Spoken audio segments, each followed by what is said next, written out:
Bonjour à chacun, ça me fait très plaisir de vous retrouver dans notre émission 3DS, émission d'études de la parole, d'études de la Bible. Et j'aimerais, avant de commencer, d'abord vous remercier toutes les personnes qui font des dons. C'est très difficile en général pour nous, techniquement, de pouvoir remercier individuellement. Donc je profite de l'occasion pour vraiment vous remercier du fond du cœur pour toutes les personnes à toutes les personnes qui donnent, qui font des dons. On en a vraiment besoin. Et ça fait vraiment très plaisir. Donc voilà, encore une fois, je vous remercie beaucoup.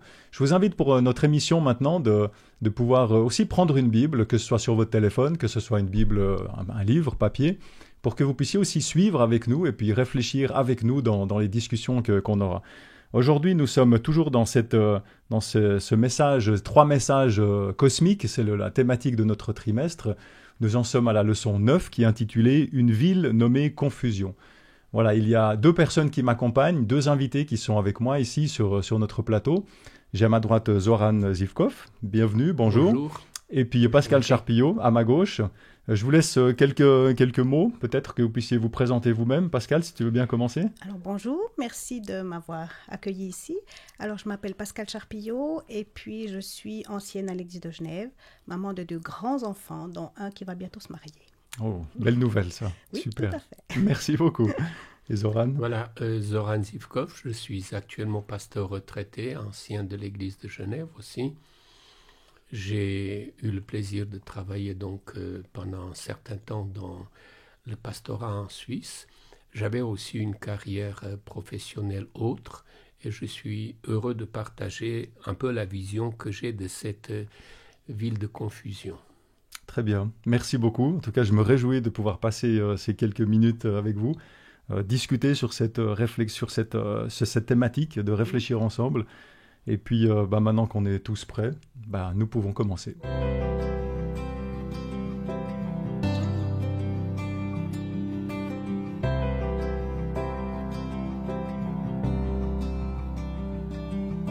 Alors, d'abord, j'aimerais commencer par vous poser une question que m'a inspiré le titre de notre étude de cette semaine.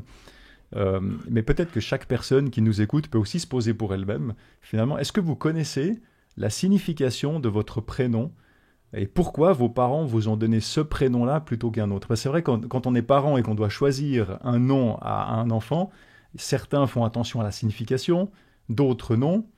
Alors voilà, je vous pose la question, est-ce que vous connaissez la signification de votre prénom?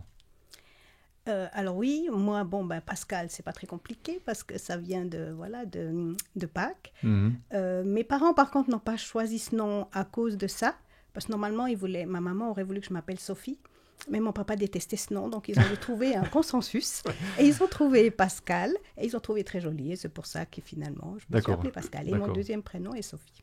Ok, donc tes parents étaient pour la paix des ménages, finalement. Tout à fait, voilà. Oui. Très bien, merci Pascal.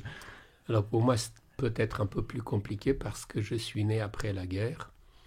Donc la Yougoslavie a pris un chemin du communisme et du socialisme. Et donc les prénoms qu'on donnait, qui étaient les prénoms qui figuraient sur le calendrier comme ici, ont été bannis au profit des nouveaux prénoms. Il fallait absolument trouver de nouveaux prénoms qui n'avaient plus attrait à la religion ou à une relation avec Dieu, mais plutôt à la nature. Par exemple, Goran, qui veut dire le fils de la forêt. Zoran, mon prénom, signifie, c'est un tout petit peu particulier, ça veut dire le fils de l'aurore, parce que je suis né le matin. Et donc mes parents m'ont appelé Zoran. Et ma sœur qui est venue après, elle n'est pas née le matin, mais on l'appelait Zorica, qui veut dire l'aurore.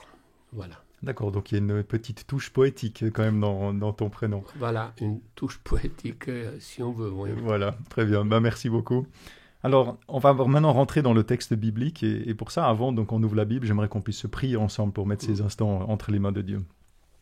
Notre Dieu, notre Père, nous voulons te remercier pour tes grâces, pour la parole que tu nous donnes, pour cette chance de pouvoir la lire et de pouvoir t'y découvrir. Seigneur, merci parce que tu t'y dévoiles. Et en particulier, j'aimerais te demander que ton esprit soit parmi nous, soit aussi avec chaque personne qui nous écoute, pour que l'on puisse comprendre, pour que l'on puisse réfléchir et apprendre de toi, Seigneur. Sois avec nous, nous te prions au nom de Jésus.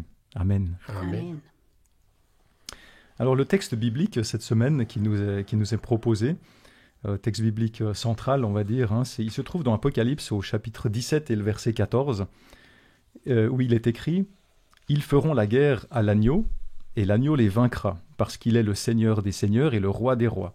Vaincront également ceux qui, avec lui, sont appelés, choisis et fidèles. » Alors, ce texte, il se trouve, comme je l'ai dit, dans le chapitre 17 de l'Apocalypse, c'est-à-dire que l'histoire, finalement, de l'Apocalypse est déjà bien avancée. Il y a eu le chapitre 1, 2, 3, 4, 5, et j'en passe jusqu'au 17. On arrive presque à la fin.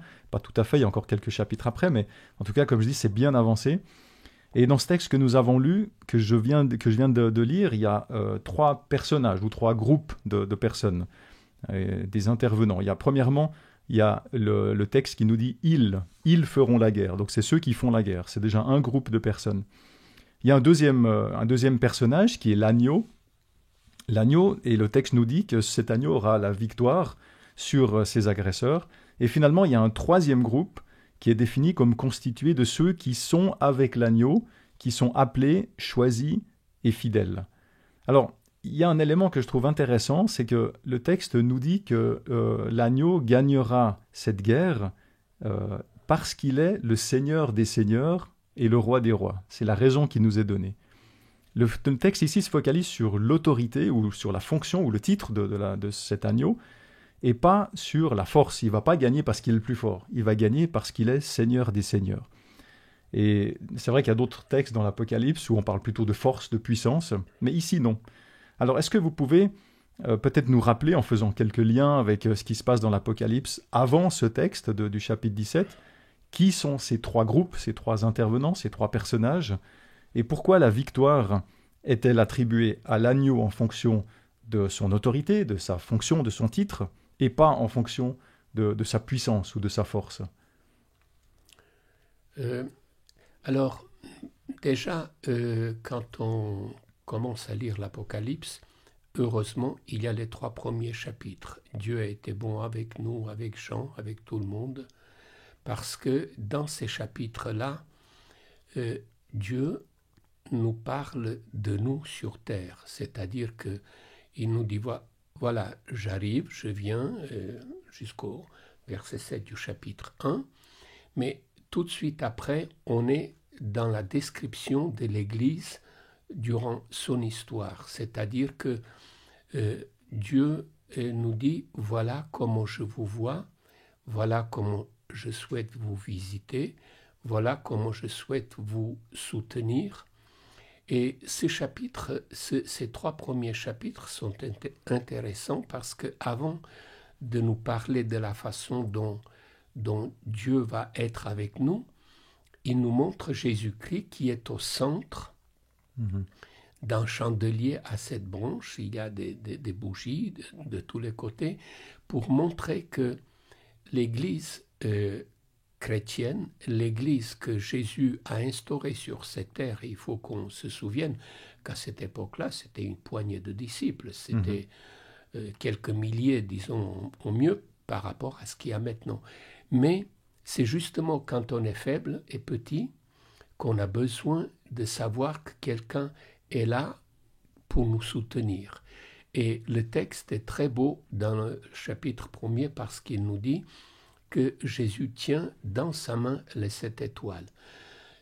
Donc, pour moi, si Jésus est le personnage central, ce n'est pas parce que c'est celui qui règne, c'est pas celui qui impose, mais c'est celui qui prend soin de nous, qui nous aime, qui est venu donner sa vie pour nous, et c'est dans ce sens-là qu'il a une signification importante.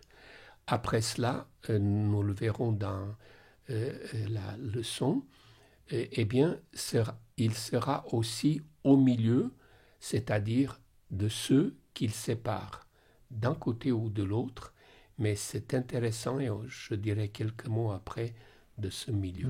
D'accord, donc présenter plutôt un Jésus qui se dévoile d'abord comme celui qui prend soin. C'est une très très belle image d'ailleurs qui tranche un petit peu, mais c'est intéressant et important, je pense, de la mentionner, de mettre ça au centre. Et tout de suite après ces 3 premiers chapitres, Dieu va, ou plutôt l'ange, va inviter Jean à regarder par la porte du ciel, et au ciel on voit aussi le côté central de Jésus, parce que l'agneau est au milieu du trône. Et il est au milieu du trône, non pas à cause de sa puissance, parce qu'il paraît comme immolé, c'est-à-dire comme mort, mais il est au milieu du trône parce qu'il aura quelque chose d'extrêmement difficile à faire, d'ouvrir les sceaux, d'ouvrir la révélation, de lui donner un sens. Et le texte est intéressant parce qu'il nous dit que l'univers entier, tout le monde regarde, tout le monde attend quelque chose parce que personne n'est capable de faire ça. Et c'est de nouveau l'agneau qui est au milieu du trône qui va ouvrir. D'accord. Ah ouais. Donc, très bien. Merci beaucoup. Pascal, si tu veux ajouter. Oui, pour moi, c'est un peu un contre-pied de la société ou de la manière de voir de la société, parce que si on regarde Jésus, il est humble. Et c'est son humilité, c'est sa soumission à son Père qui ont fait qu'il est allé jusqu'au bout et qui ont fait qu'il a gagné finalement. Donc, c'est pas parce qu'il est venu en force avec son armée, avec je sais pas tout qui, mais c'est parce qu'il s'est soumis et qu'il est resté dans cette soumission à son Père et qu'il est allé jusqu'à offrir sa vie finalement. Et c'est ça qui est magnifique. D'accord, sa force, sa puissance, sa victoire est basée justement sur l'humilité, sur l'amour pour les autres. Et c'est ça qui lui donne son autorité finalement. Hein. Très bien. Si on regarde, donc là j'ai lu le verset, c'était le verset 14, mais si on regarde au début du chapitre 17, donc les quelques versets qui précèdent le texte que j'ai lu, il est question d'une femme qui se trouve dans un désert. Et cette femme n'est pas seule, puisque le texte, au verset 3, nous dit qu'elle est assise sur une bête écarlate, pleine de noms blasphématoires, qui avait 7 têtes et 10 cornes. Alors cette femme est décrite au verset 4 et 5 comme étant vêtue de pourpre, parée d'or, de pierres précieuses, de perles. Elle tenait à la main une coupe d'or pleine d'abominations et des impuretés de sa prostitution. Sur son front était écrit un nom, un mystère, Babylone la grande, la mère des prostituées et des abominations de la terre. Ça, c'est les versets 4 et 5 qui nous disent. Et le verset 6 nous dit aussi que cette femme est ivre du sang des saints et du sang des témoins de Jésus. Alors, la description de cette femme qu'on voit dans ces versets, elle est assez ardue, on va dire, assez... voilà, je pense que si on pense à certaines productions hollywoodiennes, on n'est pas très loin de ce qu'on peut voir sur les écrans. La description de cette femme me pose plusieurs questions que j'aimerais vous poser. D'abord, qui est cette femme, si on peut l'identifier ? Et d'autre part, dans l'Apocalypse, apparaissent 2 femmes. Moi, ça me fait penser aussi à la femme qu'on voit dans le chapitre 12. Et quel lien y a-t-il entre ces 2 femmes, s'il y en a un, et cette femme d'Apocalypse 12 qui a enfanté un enfant mâle, qui était pourchassé par le dragon et qui lui échappe à 2 reprises. Et maintenant, on retrouve une femme dans ce chapitre 17 qu'on vient de lire. Qu'est-ce que vous pouvez dire sur ces femmes ou cette femme du chapitre 17 ? Alors c'est vrai qu'en général, dans la Bible, quand il est parlé de femmes, que ce soit dans l'Apocalypse ou dans l'Ancien Testament, on a plusieurs textes qui le montrent, la femme est le peuple de Dieu finalement. Ça représente, épouse, voilà, c'est un symbole. C'est symbolisé par le peuple de Dieu. Et du coup, cette première femme qu'on voit dans le chapitre 12, eh bien, ses caractéristiques qu'on voit plus tard, qui vont nous être dites. Déjà là, elle est parmi les astres, elle est parmi le soleil, qui est quand même l'astre le plus majestueux, le plus brillant que Dieu a créé. Et elle a l'air d'être dans l'humilité. Elle a cette couronne de 12 étoiles. Ce chiffre 12 qui est un chiffre intéressant parce que ça peut représenter les 12 tribus d'Israël ou les 12 apôtres. Donc ça nous met déjà ça reste dans ce peuple de Dieu finalement. Et puis, enceinte, c'est quand même du peuple de Dieu qu'est né Jésus-Christ. Donc, cette femme représente vraiment bien, c'est donc du chapitre 12, pour moi, le peuple de Dieu. Par contre, c'est sûr que la femme écarlate, c'est pas du tout la même chose. Tout a l'air d'être opposé. C'est vrai que les caractéristiques sont totalement différentes. La première a l'air douce. Oui, dans les quelques versets que j'ai lus, c'est... Voilà, il y a ce blasphème, il y a cette couleur aussi pourpre qui est intéressante finalement sur plusieurs points, parce que le rouge pourpre, très, très rouge, peut faire penser au sang. D'ailleurs, tu as dit qu'elle est ivre du sang des saints. Est-ce qu'il y a des persécutions, des choses comme ça? Il y a aussi, peut-être qu'on pourrait voir que c'est c'est relié un petit peu à ce qui est religieux, puisque le sanctuaire du temps des Israélites, la tenture était aussi rouge, cramoisie, très rouge. Donc là aussi, il peut y avoir un clin d'œil par rapport à ça, parce que c'est vrai que l'Apocalypse fait beaucoup de clins d'œil par rapport, a pris des choses de l'Ancien Testament. Les gens qui lisaient l'Apocalypse à l'époque de Jean comprenaient peut-être différemment que nous aujourd'hui, parce qu'ils avaient ce background, comme on dit, de l'Ancien Testament, où il y avait beaucoup de choses qui étaient déjà dites de manière un peu imagée, ou qui comprenaient. Et c'est vrai que, en plus, elle est assise sur cette bête, qui est une bête qui a l'air abominable, et qui finalement représente Satan, le dragon. Il est parlé de dragon, qu'on sait que le dragon, c'est Satan. Et elle lui a donné un peu allégeance, finalement. Cette femme a cette allégeance à cette bête. Et elle se laisse diriger par elle, finalement. D'accord, merci pour ces explications. Et toi, Zoran? Oui, le rôle de la femme est un rôle qui est prépondérant dans la Bible. N'oublions pas que Dieu crée la femme pour que l'homme ne soit pas seul. Ça veut dire que la femme a un rôle particulier dans la société. Dieu lui dit que c'est elle qui va enfanter, c'est elle qui va permettre que la terre soit peuplée, qui était le projet de Dieu. Et puis, très vite, dans la Bible, nous voyons des femmes qui sont citées, des femmes qui sont fidèles. Je pense par exemple à Déborah, je pense à Anne qui vient prier parce que elle est stérile, je pense à Sarah, des femmes qui ont une relation particulière avec Dieu. Et puis, nous avons des femmes qui sont représentées ou évoquées dans la Bible. Si je prends le cas de Jézabel, qui est la femme d'Akab, on voit qu'elle, son souci, ce n'est pas le peuple. Son souci, c'est la prostitution, c'est-à-dire s'adonner à la divination et à l'adoration de ce qui n'est pas Dieu. Et je voudrais juste terminer par deux choses. Ce qui me choque dans ce texte, c'est que quand on parle de Jésus, on parle d'un agneau. On ne parle même pas d'un animal adulte. On prend le plus petit. Et quand on parle de l'autre côté de la femme, on dit que sur son front, c'est marqué Babylone la Grande. Satan a inculqué à l'humanité par le péché cette notion que tout ce qui doit avoir de la valeur doit être grand, doit être clinquant, doit être bling-bling. Et nous le voyons aujourd'hui dans la société. J'espère ne choquer personne, mais si vous roulez une Cinquecento, vous passez inaperçu. Si vous arrivez avec une Bentley ou une Rolls-Royce, les gens se retournent. C'est pas je fais pas une catégorisation, mais juste que on est fait comme ça parce que Satan veut nous attirer par ce qui est le contraire de Dieu, le contraire de l'humilité, le contraire de la bonté, le contraire de l'amour. Il veut s'imposer. Je suis heureux que cette femme soit jugée parce que, et ça c'est le deuxième point sur lequel je voulais insister, on nous parle d'ivresse. Aujourd'hui,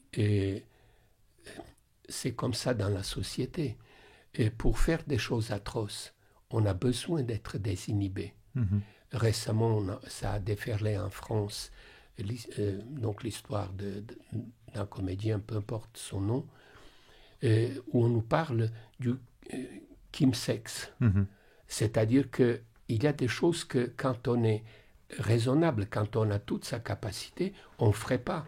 Mais pour les faire, on a besoin d'être enivré. Et cette femme, elle s'enivre du sang parce que c'est ça qui l'encourage. Et c'est terrible.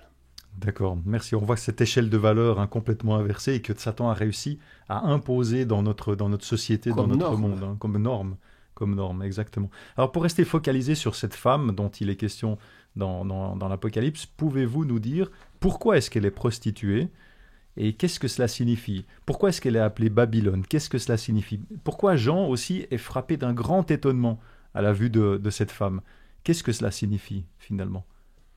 Alors, je vais commencer par lire une citation de Jacques Ellul qui dit « La prostitution, c'est la mise en communication par la prostitution sacrée avec les puissances religieuses et spirituelles, avec les sources sataniques et ésotériques. » C'est-à-dire que Jacques Ellul nous dit « La prostitution, c'est une infidélité. » Et c'est intéressant, et il ne mentionne pas qu'une seule infidélité. Il mentionne beaucoup d'infidélités. Et c'est le côté terrible de cette femme, c'est qu'elle a besoin d'un appui politique, mais elle a besoin d'un appui d'autres divinités. Elle a besoin de se donner bonne conscience en se disant « je vais me prostituer pour faire plaisir à mes dieux ».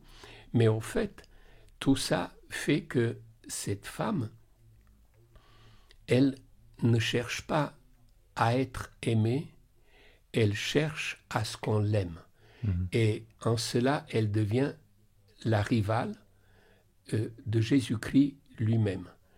Et je trouve ça vraiment très fort quand on abandonne Dieu, qui est celui qui nous aime au mieux.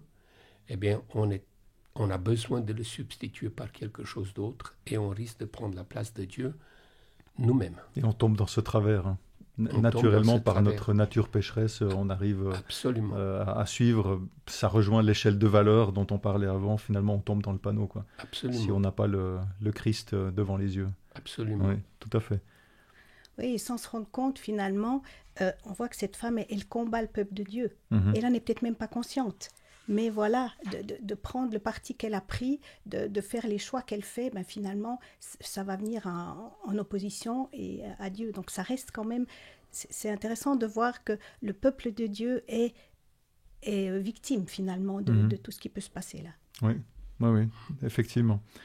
Il y a d'autres versets aussi qui nous donnent davantage d'informations sur cette femme d'Apocalypse 17.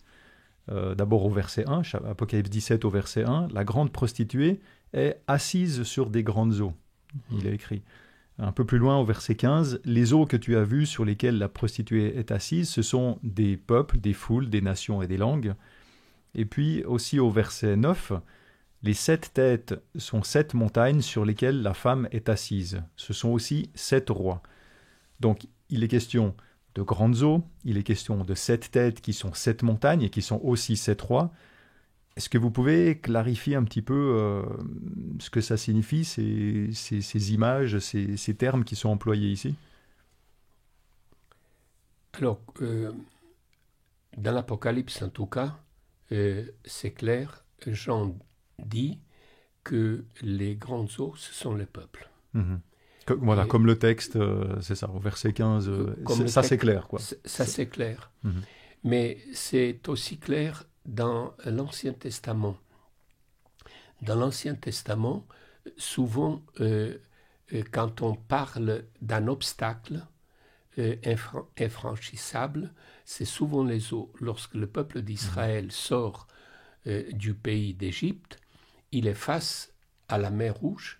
L'armée babylonienne arrive, c'est-à-dire qu'il y a un peuple qui veut l'assujettir à nouveau, alors qu'il vient de le libérer.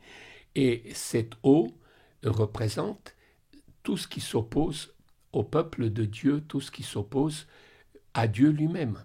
Et le texte nous montre très bien que pour qu'il y ait un autre, pour qu'il y ait un au-delà, Dieu va séparer ces eaux pour que le peuple puisse passer et il va refermer ces eaux pour engloutir un peuple. Et ce que je veux dire simplement par là, c'est que à la création, Dieu sépare les eaux d'en haut des eaux d'en bas. C'est-à-dire, il crée un espace pour toi, pour moi, où il y a de l'oxygène, où il y a quelque chose pour vivre. Et les eaux représentent quelque chose qui est puissant, qui est même très puissant, comme le sont d'ailleurs toutes les nations de la Terre. Et aujourd'hui, on le voit, même avec la guerre qui éclate, une une puissance de 140 ou 150 millions qui veut écraser une autre, c'est... Voilà. En plus, l'eau est quelque chose de vital, donc c'est le centre de tous les conflits et de toute la problématique humaine et sociale. Absolument, et ça s'infiltre partout. Oui, effectivement. Oui, et pour moi, ça montre aussi que ça concerne tout le monde. C'est pas un petit quelque chose à quelque part, mais que c'est vraiment pour la terre entière, parce qu'il y a toute langue, il y a toutes ces eaux qui sont de partout finalement. C'est juste, et ça ne restreint pas les choses, mais vraiment que tout le monde puisse se sentir concerné par rapport à ça. Oui, comme dit Zoran, finalement, l'eau s'infiltre partout, prend toute la place qu'elle peut prendre. Hein, donc il y a cette notion d'universalité que tu mets en évidence. Hein. Je voudrais juste rappeler que dans son livre sur l'Apocalypse, Richard Lehmann dit ceci à la page 453. Comme le monstre marin représente l'action dévastatrice de l'Église constantinienne, c'est-à-dire l'Église d'État formée par la papauté dans la longue période du Moyen-Âge, en référence aux 42 mois prophétiques, son règne, il voit dans ce chapitre 17 une résurgence de ce monstre de tous les temps. Ce que je veux dire par là, c'est que ce qui est intéressant dans ce chapitre, c'est qu'il y a la prostituée ne peut pas se contenter que de l'adoration. Elle a besoin de faire des alliances. Et pour cela, elle fait des alliances politiques, elle fait des alliances commerciales, ce qui fait qu'elle ne compte plus que sur Dieu, elle compte sur des puissances que l'ennemi a installées à la place de Dieu. Oui, d'accord, très bien. Merci pour ces éclaircissements. Et j'aimerais maintenant aborder le troisième groupe dont on a parlé tout à l'heure dans ce verset central de notre étude, et comparer ce groupe avec un autre groupe dont il est question dans Apocalypse 12. Alors, le groupe dont je parle dans Apocalypse 17-14, ils feront la guerre à l'agneau et l'agneau les vaincra parce qu'il est le Seigneur des seigneurs et le roi des rois, vaincront également ceux qui avec lui sont appelés, choisis et fidèles. Voilà, j'aimerais focaliser sur ceux qui sont appelés, choisis et fidèles. Et dans le chapitre 12 de l'Apocalypse, au verset 17, il écrit « En colère contre la femme, le dragon s'en alla faire la guerre au reste de sa descendance, à ceux qui gardent les commandements de Jésus et qui portent le témoignage de Jésus. » Donc ça, c'est aussi un groupe. Peut-on affirmer que ces deux groupes, d'Apocalypse 17 et d'Apocalypse 12, sont finalement un seul et même groupe? Et concrètement, qui est représenté là dans ce groupe, si c'est le même? Alors, c'est vrai que tout au long de l'Apocalypse, il y a deux groupes qui sont donnés. Il n'y a pas que dans ce... Là, on le voit beaucoup. Et c'est vrai que si on regarde la description de ces deux groupes, eh bien, elle est quasiment la même. Ceux qui, avec lui, sont appelés, choisis et fidèles. Donc, le premier groupe, donc, dans Apocalypse 17-14, notion de fidélité. Et dans l'autre, il parle d'une notion de respecter, garder les commandements de Dieu et le témoignage de Jésus-Christ. Donc, c'est aussi une certaine fidélité. C'est une fidélité de rester dans la ligne de Dieu, c'est rester fidèle à lui. Tout à fait. Donc, pour moi, ça parle effectivement des du même groupe. Mais dans le chapitre 17, ça va un petit peu plus loin parce qu'il parle que ce groupe vaincra également. Donc, il y a une question de victoire. Cette victoire du Christ, cette victoire que l'agneau a eue, cet agneau immolé dont on a parlé tout à l'heure, donc qui représente le Christ qui est mort et ressuscité, eh bien, il a cette victoire. Et ces deux groupes qui sont le même, ont, grâce à Jésus, cette victoire sur ceux qui combattent contre lui, dont on a parlé tout à l'heure, cette bête et tous ceux qui viennent dans son opposé. Donc, en fait, c'est intéressant. Dans le chapitre 12, c'est plus une sorte d'identification pour dire quelles sont les caractéristiques, qu'est-ce qui définit ce groupe. Et après, dans le chapitre 17, on voit que finalement, la finalité, c'est que ce groupe, il vaincra parce que l'agneau a vaincu et qu'ils font partie, ils sont associés à l'agneau, en fait. Tout à fait, ça, exactement, oui. Très bien. Et qui font partie de ce livre de vie dont il est parlé aussi dans Apocalypse 3 au chapitre 5. Et j'ai trouvé intéressant parce que c'est marqué que il ne faut pas que notre nom soit enlevé du livre de vie. C'est pas qu'il doit y être mis, mais il doit pas être enlevé. Donc, tous les noms sont dedans, mais voilà, certains pourront être enlevés. Et ça m'a frappé cette semaine. C'est intéressant ce que tu dis, ça me fait penser notamment à Paul quand il parle à Timothée et qui dit « Combat le bon combat, j'ai combattu le bon combat, le combat de la foi ». Et ce combat pour Paul, c'est justement non pas de combattre contre Satan, parce que nous, en tant qu'humains, on peut rien faire, et c'est Christ qui combat contre Satan. Nous, on n'a rien à faire de ce côté-là. Mais le combat personnel, c'est de rester du bon côté. C'est de garder notre nom écrit dans le livre de vie qui est écrit et qui doit rester là-dedans. Ça me fait vraiment penser à cette analogie. Zoran, est-ce que tu veux donner un complément ? Alors, je voudrais ici faire juste une distinction entre les fidèles et les institutions. Ici, on nous parle des fidèles. On ne parle pas des institutions. On ne dit pas que c'est des institutions qui sont fidèles. On nous parle d'un groupe ou de plusieurs groupes, mais qui sont constitués d'individus, de ceux qui gardent les commandements, de ceux et qui sont appelés et qui ont choisi donc la fidélité. Ça me paraît très important dans nos relations intercommunautaires. Ça me paraît important que en tant que croyants, nous nous respections et que nous ayons du respect pour chaque personne, même si elle ne partage pas tout à fait le même point de vue que nous. Le texte ici nous dit que ça, c'est quelque chose d'individuel. Par contre, quand on s'éloigne de la loi de Dieu, quand on s'éloigne, comme Pascal dit, pour que notre nom soit enlevé, ça veut dire qu'on fait un choix, non plus de rester dans le contact individuel avec Christ, parce qu'il n'y a que ça qui nous sauve, la relation individuelle avec le Christ, mais qu'on fait le choix de constituer un groupe qui a besoin de la force, qui a besoin d'être important, qui a besoin d'être grand. Et je crois que c'est ça que le chapitre 17 nous met en face de ça. Vous avez une responsabilité personnelle. Si vous abandonnez cette responsabilité personnelle, vous serez englobé dans quelque chose qui va vous dépasser, mais où vous n'aurez plus la liberté d'exercer. Très bien, merci. Alors, comme on l'a évoqué, l'Apocalypse présente deux camps. Le chapitre 17 que nous abordons cette semaine nous montre bien la finalité, ce qu'il adviendra de l'un et de l'autre de ces camps. Dans d'autres textes, notamment dans Apocalypse 12, ces deux camps sont identifiés par leurs chefs respectifs, à savoir Dieu d'un côté et Satan de l'autre, parce que la scène représente le conflit qui se passe dans le ciel entre Dieu et Satan. Et le texte nous dit que Dieu a gagné la guerre. Et en restant sur une vision cosmique, on peut se demander en quoi ce conflit nous regarde, en quoi cela nous touche dans notre vie aujourd'hui sur la Terre.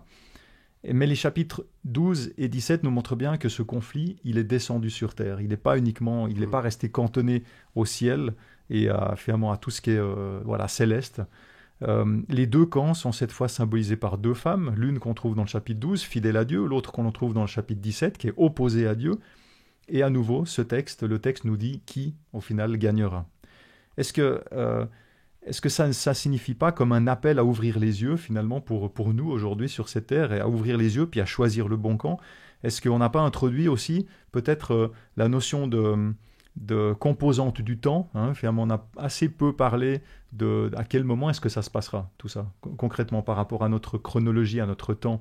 Mais est-ce que finalement, dans ces discussions, on n'a pas introduit cette notion temporelle ? Est-ce qu'on peut dire quelque chose aussi à ce niveau-là ? Alors oui, je pense que oui. Tu as aussi posé la question, donc, est-ce que ça nous appelle à ouvrir les yeux ? Je trouve, il y a une chose importante que je trouve aussi dans l'Ancien Testament, c'est que Dieu, à un moment donné, il a dit « Je ne fais rien sans le révéler d'abord à mes prophètes ». Et je trouve extraordinaire parce que ici, dans l'Apocalypse, il nous révèle ce qui va se passer. Et il nous dit, alors on ne sait pas vraiment totalement quand ça va se passer, mais on sait qu'il y aura une fin et qu'un moment viendra que ce sera terminé. Et je trouve ça très intéressant et ça permet de nous avertir. Alors il y a ceux qui se laissent avertir, il y a ceux qui recherchent, qui regardent, qui sont fidèles, dont on a parlé avant, qui vont peut-être regarder dans la Bible comment c'est marqué, qu'est-ce qui va se passer. Et puis il y en a d'autres qui se laissent aller, vont peut-être avec cette femme écarlate et puis se laissent prendre par le monde. Et du coup, ils ne sont pas avertis, mais les choses vont se passer. Et à un moment donné, ceux qui seront avec le Christ seront vainqueurs et pourront être avec lui pour l'éternité. Donc je pense que ça, c'est un choix personnel à faire, mais on ne doit pas non plus attendre demain, parce qu'on ne sait pas de quoi demain sera fait. Notre fin peut arriver aujourd'hui, demain, enfin dans 10 jours. Donc le choix, pour moi, doit être fait aujourd'hui finalement. Oui, il n'y a pas de temps à perdre ou à attendre quoi finalement, ça ne sert à rien. Oui, alors je voudrais juste raconter une petite expérience. Lorsque je faisais mes études de théologie en Yougoslavie, dans les années 65-66, il y avait notre prof d'Apocalypse, donc, qui a fait une fois une prédication et il a fait dérouler les événements de la fin de 65 jusqu'au retour de Jésus-Christ avec à l'époque une telle dextérité, avec un calendrier tellement précis. Pour moi, jeune, j'étais scotché. Stupéfait. Et puis, plus j'avance dans l'âge, plus je me dis que c'était un calendrier totalement imaginaire, parce que beaucoup de choses qu'il a prédites ne se sont pas passées comme elles étaient prédites. Par exemple, le fait de dire que jamais l'homme ne pourra aller sur la Lune, alors qu'on venait d'avoir en 63, donc le chien qui était dans l'espace, Laika, etc., Gagarin aussi. Et je voudrais juste dire comment je vois les choses très rapidement. Dieu nous a donné l'Apocalypse, non pas pour qu'on en fasse un agenda, mais que le jour où on se réveille et puis que quelque chose se passe, on se dise « Ah oui, ça il a dit ». Mais si on commence à faire des agendas et de dire « Voilà ce qui doit arriver », oui, je sais, c'est déjà arrivé alors qu'on n'a pas la révélation totale, il faut qu'on soit humble. Et je termine par l'attitude de Daniel. Quand Daniel reçoit la vision qui était très difficile pour lui, Dieu lui dit, écoute, tu vas te coucher et quand le temps viendra, ça va être... Donc, ne spéculons pas sur quelle est la puissance aujourd'hui qui représente quelque chose, parce qu'aujourd'hui, nous avons la liberté. Nous sommes dans un temps de grâce, de fraternisation. Peut-être qu'effectivement, le temps viendra où on devra prendre position pour Jésus ou contre Jésus. Pendant 3 ans, Jésus a laissé Judas dans le milieu de ses apôtres. Pendant 3 ans, il a discuté avec les pharisiens, les sadducéens. C'était le temps de grâce. Et à un moment donné, il doit dire à Judas, écoute, ce que tu dois le faire, fais-le vite, parce que maintenant les choses doivent se précipiter, sinon ça devient intenable. Et Jésus nous dit dans le livre, dans le chapitre 24 de Matthieu, si ces jours n'étaient pas abrégés, qui survivrait? Voilà, je pense que c'est eschatologique ce qui nous est donné ici, pour la fin des temps, pour qu'on puisse être réconforté quand on sera dans cette période, si nous y serons, nous, je n'en sais rien, mais ne spéculons pas sur des choses qui existent, parce qu'on risque de se tromper et on risque de ne pas avoir l'humilité de nos premiers pionniers qui, après s'être trompés en 1843-44, ont dit non, c'est pas la parole qui s'est trompée, c'est nous. D'ailleurs, c'est très sage ce que tu dis, parce que même la Bible nous enseigne aussi, avec toutes les prophéties qui sont annoncées, elles se sont réalisées, la plupart, beaucoup, oui, mais elles se sont jamais réalisées comme les gens le pensaient auparavant. Absolument. En regardant juste ce qui devait arriver par la suite. Absolument. Donc soyons très prudents de ce côté-là. Moi, je relève aussi dans notre discussion une tension finalement par rapport au temps. C'est qu'en général, c'est quand le temps, en tant qu'humain, c'est quand le temps est court et qu'on voit une échéance qu'on commence à prendre conscience. Et ici, Dieu, il essaye de nous faire prendre conscience, mais sans qu'on soit accroché à une notion temporelle. Et c'est un exercice très difficile qu'il a à faire, parce qu'il doit faire avec nous, en fait. Et nous, malheureusement, c'est avec des éléments temporels. Donc, j'aurais presque envie de dire, ce texte d'Apocalypse nous aide. Un des objectifs, c'est de nous faire prendre conscience de quelque chose, mais sans nous presser par le temps, avec une pression et des éléments chronologiques précis qui ne servent pas à grand-chose, finalement, dans notre situation. On arrive maintenant à la fin de notre étude. Et pour terminer, j'aimerais peut-être vous donner encore la parole pour que vous nous donniez et que vous partagiez avec nous l'idée centrale de cette étude pour vous, ce que vous retenez, ce que vous gardez, peut-être en une phrase, en deux phrases, de façon courte, mais vraiment l'essentiel de cette étude que vous retenez pour vous. Alors, pour moi, je retiens deux choses. La première, c'est la présence de Jésus à toutes les périodes de l'histoire. Les trois premiers chapitres, le chapitre 4, le chapitre 5, l'agneau est toujours là. Et Jésus est toujours celui qui nous protège contre toutes les difficultés qui surviennent. Et finalement, Jésus est celui qui va affronter un dernier Satan pour le détruire, mais il va être notre bouclier parce qu'il va nous sauver pour que nous puissions être dans la Nouvelle Jérusalem, comme nous dit la Bible. Et quand Satan attaquera, ce n'est pas nous qui combattrons, c'est Jésus qui combattra. Ça, c'est la première chose. La deuxième chose que je voudrais retenir, que je retiens de cela, c'est que Jésus est quelqu'un d'aimant et qui observe les difficultés, qui observe nos besoins pour y répondre. Et même à cette femme qu'il voit et qu'il observe, il lui, quelque part, il la juge, mais pour abréger ses souffrances, parce qu'elle est tellement ivre qu'elle est malheureuse. Elle ne sait pas ce qu'elle devient. Le verset 6 dit « Je vis cette femme ivre du sang des saints et du sang des témoins de Jésus ». Ça doit être quelque chose de très difficilement supportable. Merci pour l'essence que tu fais ressortir. Et toi, Pascal, de ton côté, qu'est-ce que tu retiens de cette étude? Alors moi, j'adhère tout à fait à ce que Zoran dit, mais moi, ce qui m'a frappé, c'est cette question de choix. C'est aujourd'hui, Dieu me demande de choisir. Il m'interpelle, t'en es où? Tu fais quoi? Qu'est-ce que tu as choisi? Parce que c'est pour ton éternité, finalement.